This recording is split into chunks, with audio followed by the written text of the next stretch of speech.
Welcome back. Today we're diving into a seemingly quiet morning in Swindon. A man simply walking near a council car park suddenly becomes a person of interest. What starts as an ordinary stroll explodes into a tense, slow-burn confrontation between public vigilance and individual rights. Stick around as we unpack every moment of suspicion, authority, and calm defiance. We try and have a reasonable conversation with you, so just stop. We can get on the pavement, so we're safe. You can carry on walking. No, we're not. We're having a conversation. Why not? Because we're not. Because we're speaking to you. We're responding to an incident that's happened here. Incident? Yeah. So we've had a report. Yeah, we're going through the car park, writing down indexes and looking at loads of cars. Who told you that? See, security. It's been watched on CCTV. Okay. So it's true information. I can see you've got glasses on with your camera. Alright. You've got recording capability. My name's PC Present. Are you recording? I am, Yeah. yeah. Public servant. Are you recording? Yeah. I think I might as well start recording then. Yeah, no, you can record on your glasses. Not a problem, sir. No, I just record full stop. Why are you guys recording anyway? Can I just ask what your purpose was in the car park? Can I just ask what your purpose was in the car park? What do you mean? Well, Were you in the car park just not long ago, about 5 minutes ago? Because that's the report we've had. What, that me being in the car park? Yep. You had that report? Yep. yeah, we've had a report. We've had a report of a gentleman that's been identified to you as you from CCTV. You match the description. Okay. You're in the location. Security have watched you move around the car park and logging indexes and paying attention to a lot of cars. They was concerned by that behaviour. It seemed a little bit unusual. It's a private car park for staff that work in the council buildings, and they just thought it seemed unusual, that behaviour. So we just Notice the first pivot from conversation to confrontation. The officer begins with, "Someone matching your description." A loaded phrase that frames suspicion before facts even appear. The citizen did nothing more than walk and observe. No restricted areas, no prohibited action. Yet suddenly, curiosity is criminalized. That subtle touch on the arm, a silent dominance cue. This is the psychology of policing suspicion. When context disappears, ordinary behavior becomes suspicious. And watch how the auditor maintains calm, politely challenging authority, highlighting the tension between legality and perceived risk. stopped you, sir, just to ask you, is there any innocent explanation just to explain why you're going around the car park and logging Well, I did not log any indexes. Can I ask, Okay. can I ask what your purpose was walking through the car park? Just walking in general. Okay. I noticed there's one... Have you got any business in the council offices or anything like that? Are you here for any official business? Appointments or anything like that? Well, I don't feel comfortable telling... Who's he? He's site security, sir. Oh, is he the one that made all this story then? No, he's not made the story up. Huh. We've seen the It's on the CCTV in there. What did you see? Well, they've described what's on the CCTV. If you want me to go and check it, if you want to wait my colleague, I'll go and look at it and I'll come back and confirm what they've told me if you want. If you're not happy with... Well, you said I've been... what is it? Index? They said you're Taking walking the through the number car plate. park, paying attention to cars and jotting things down. They believe you've run like the index or paying attention to lots of cars. They were just suspicious. It's suspicious behaviour, sir. If you saw that, you worked in security, you think that's unusual, and you'd have questions, and that's why they've come to us as the police. So is he security then? He's one of the security guards. It doesn't look like one. So do you understand? If you was doing that job of security, Yeah. and you saw someone going around a private There's the car- one guy that asked me, are you okay? Sorry? There's the one guy, but it wasn't him. One guy. It's bald like him, but it's not. It's definitely not him. Okay, well, there's multiple. Here's a textbook example of escalation via CCTV and second-hand reports. The officers repeatedly cite "we've had a report" like a mantra, yet cannot produce concrete evidence. CCTV becomes hearsay that justifies intrusion. It's fascinating how report acts as a shield from accountability. The citizen asks logical questions. Who told you? But logic doesn't matter when suspicion has been weaponized. This is a core tension in modern policing.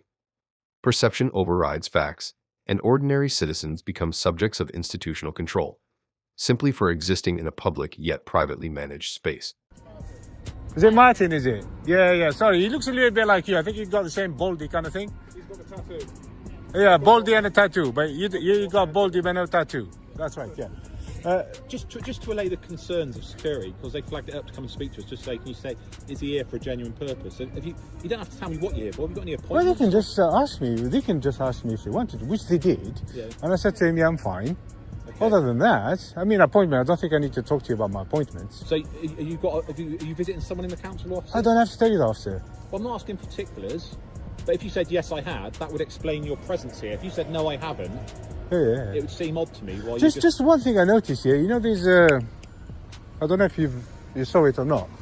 There's like an office or a door, and then it says security high alert. Have you seen it? Yes. What's all that about? Because if there is when there's a you hear it on the news all the time, don't you? About Pay close attention here. The officer admits minor physical contact, calling it a gesture.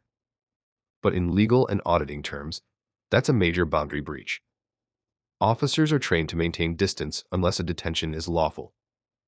Touching someone without cause is presumptive control. And notice the citizen's response. Calm, acknowledging it's not assault, yet firm on principle. This flips the power dynamic. Suddenly, the cop sounds defensive, explaining gestures and advice. Even asking for ID for a notebook entry. That's phishing, not procedure. In the UK, unless detained under specific authority, citizens don't have to identify themselves. This exchange is a masterclass in lawful rights versus performative authority. When you have public buildings, and they will remind staff that the risk level is, and it just prompts staff that. So is this why everybody's so paranoid? No. It's just in general. Even if that's not normal, if you have a private car park here, which is used by staff. There's a building here that's used for youth services, so children come in and get support through social services. Children. Sometimes you may have some of those children may or may not be in families that are separated, and there's issues maybe between parents. So sometimes if they get people hanging around, loitering around, there's concerns. Are they waiting for their child to turn up to that they may not be able to have access to? So all those things play into their mind, and they think, actually, this behaviour of this guy walking through our car park hanging around is a bit suspicious. Well, they can ask. So, yeah, and that's what we Yeah, but I don't appreciate you just putting your hands on me. No, I just put my hand, I didn't grab you, sir. Well, I did a gesture like that. It's not an assault. I was trying to get your attention, and that's quite reasonable and proportionate. I've not gripped you up, I've not put you on. No, really, you know, if I choose not to stop, you don't ask me to stop. The sensible thing would be to have a conversation. But if I don't want to, then I don't want to. No, you don't have to, but... You literally put your hands on me, and then you stood here, I didn't put your hands made a barrier. Sir, I didn't put your hands on you, it's all on my camera. You did? Now the private property claim enters the mix. Officers frame a publicly visible car park as off-limits, implying guilt merely by presence. Legally, standing and observing isn't trespass. But emotionally, the officers need justification for their involvement. This is where the fear filter kicks in. Once staff associate security alerts and terrorism warnings with threat, every neutral act looks suspicious. Walking, filming, even casual observation, suddenly charged with danger. The citizen's calm rationality cuts through this anxiety, showing how transparency challenges performative paranoia. This is not just a legal battle. It's an emotional and social power struggle playing out in plain sight. PC, sorry, who? 1899 Bezin. If you're not happy... No, I'm not saying I'm not happy, PC Bezin. What I'm saying is, did you make contact, yes or no? Yes, I did. Thank you. Yes. So that's why I said I don't appreciate it. It's not worth it. My colleagues, to get attention. But that's your colleague. I'm not your colleague. No. Yeah, but we're speaking to you and ignoring us. I can do that.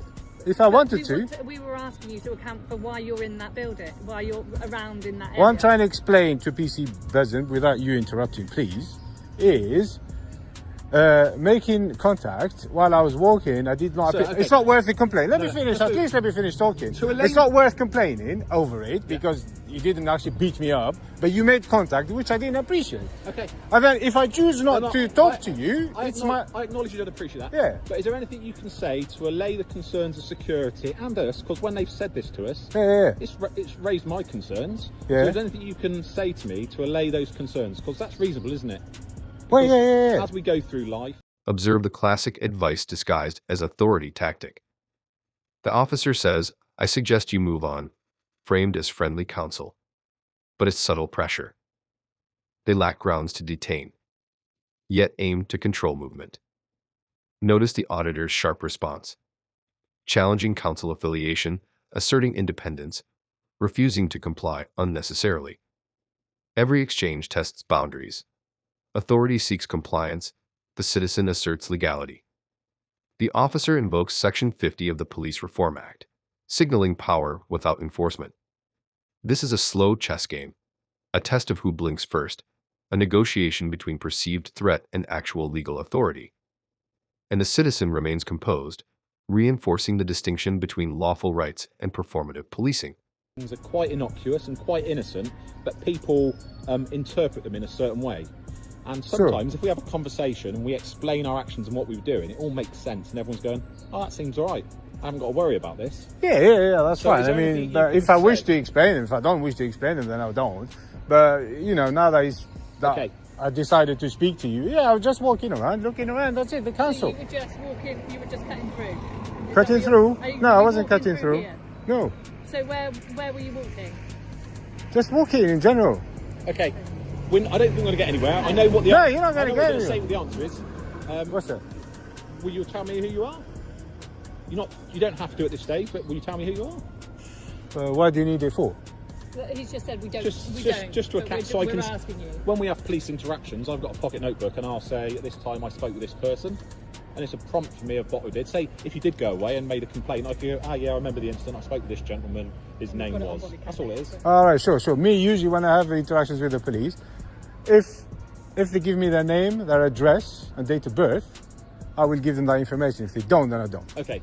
What I will say then is, we'll agree to disagree. Sure. My advice to you now is, Yeah. if you haven't got official business in the council buildings, Right. I would suggest not loitering around because you will raise further suspicions to the staff. Do you work for the council? No, I work for the police. All right then. So in that case, I don't think I want your advice, to be honest. No, because we've got a site in here as well, the police. All right then. Okay. There's a police So, point in there as well. what I would say is, I'm giving you that I haven't advice. finished yet what I'm doing. No, but I'm talking now, sir. Here's the key moment. The citizen de-escalates while asserting boundaries.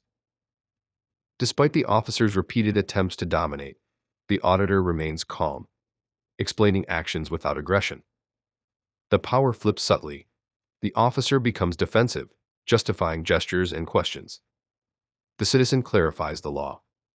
No detention, no obligation to provide ID unless the officer reciprocates transparency. This moment encapsulates the tension between principle and perception. Even as the police invoke authority, reasoned explanation and patience can dismantle performative dominance. It's a textbook example for anyone navigating interactions with law enforcement. Remain calm, know your rights, and let the narrative of legality guide the encounter. I know we're not going to get anywhere. You don't want to give me Would a you name. like me to continue walking and Well, just blank you completely? no, I'm Because giving you you should not be interrupting me and I'm pointing giving you at some- me giving saying you some I am advice, talking. okay? As if I have to listen to your advice Okay. when I don't actually do No, because the that. advice is there may be consequences for you. If you've What, not- what? If you've not got official business, I'm you're not loitering finished around yet. there- No, but I'm speaking. If you've not got No, official I business- haven't I'm finished speaking. yet. If you don't, Yeah, but I haven't finished okay, yet. well I'll listen in a minute, okay? Yeah, but I haven't finished yet. Sir, I'm speaking, all right? If Yeah, you- but I haven't finished if yet. you haven't got official business, But I haven't if finished you haven't yet. got official business, you I haven't continue to finished my loiter official around, business yet. and I get concerns by Yeah, security about yeah. your presence. What you is gonna your do? Official business then. What are you going to do? Without, Well, ultimately, under Section 50 of the Police Reform Act, if you continue to persist with your actions and the security are saying we're suspicious, we're concerned, his behaviour seems antisocial to us, under Section 50 of the Police Reform Act, that would give me a power to formally request your name and address. I'm not doing it at this moment because I'm giving you that Right. advice. If you've got no official business here, I would suggest you move on. But if you was to continue to loiter and act in a suspicious manner, paying attention to I'm not vehicles- acting in a suspicious manner. I have not finished doing what I Okay, am well, that's doing. my advice to you. If Yeah, you the need to security, move on, they are move on. paranoid. They are paranoid. But me, I will finish what I came here to do. But sir, do you Regardless. do you understand why security staff would be paranoid? The role of Yeah, security. but you're talking to me now. But the role of security is to keep people safe. Yeah. And you said, if they were suspicious, okay, that's their job. Our job's to be suspicious. Yeah, but I haven't done anything that's unsafe. No, but suspicion. This encounter highlights the fine line between vigilance and paranoia. Ordinary observation escalates under institutional suspicion, yet lawful rights remain intact. The citizen's calm, principled response demonstrates the power of knowledge and restraint. If you found this case as shocking as we did, hit like, share your thoughts below.